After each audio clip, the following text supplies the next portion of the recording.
ഞാനിപ്പോ ഒരു girls trip കഴിഞ്ഞ് വന്നതേ ഉള്ളൂ.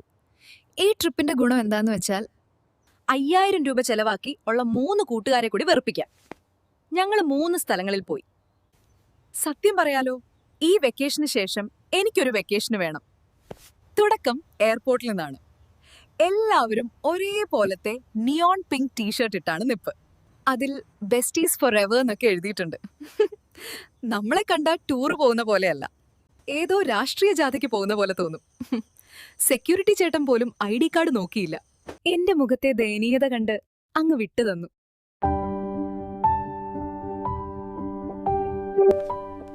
പിന്നെ ഞങ്ങൾ പോയത് നല്ലൊരു വെള്ളച്ചാട്ടം കാണാനാണ്. ഇല്ല, 4 മണിക്കൂർ ജെസ്സിയുടെ കാൻഡിഡ് ഫോട്ടോ എടുക്കലായിരുന്നു എന്റെ പണി. ഞാൻ അവളുടെ കൂട്ടുകാരിയായിട്ടല്ല പോയത്, അവളുടെ പ്രൈവറ്റ് ഫോട്ടോഗ്രാഫറായിട്ടാണ്. അവൾ ചിരിക്കുന്ന പോലെ അഭിനയിക്കുന്നു.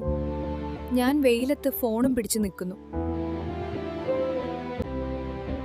അവസാനം സമാധാനമായി ഭക്ഷണം കഴിക്കാൻ കയറി. ബില്ല് വന്നതും എല്ലാവരും വലിയ കണക്ക് പിള്ളമാരായി മാറി. പക്ഷേ നീ ആ അച്ചാറ് തൊട്ടു നോക്കിയതുകൊണ്ട് 5 രൂപ എക്സ്ട്രാ തരണം. ഭക്ഷണം കഴിച്ചതിനേക്കാൾ കൂടുതൽ സമയം ഞങ്ങൾ ബില്ല് വീതിക്കാനാണ് എടുത്തത്.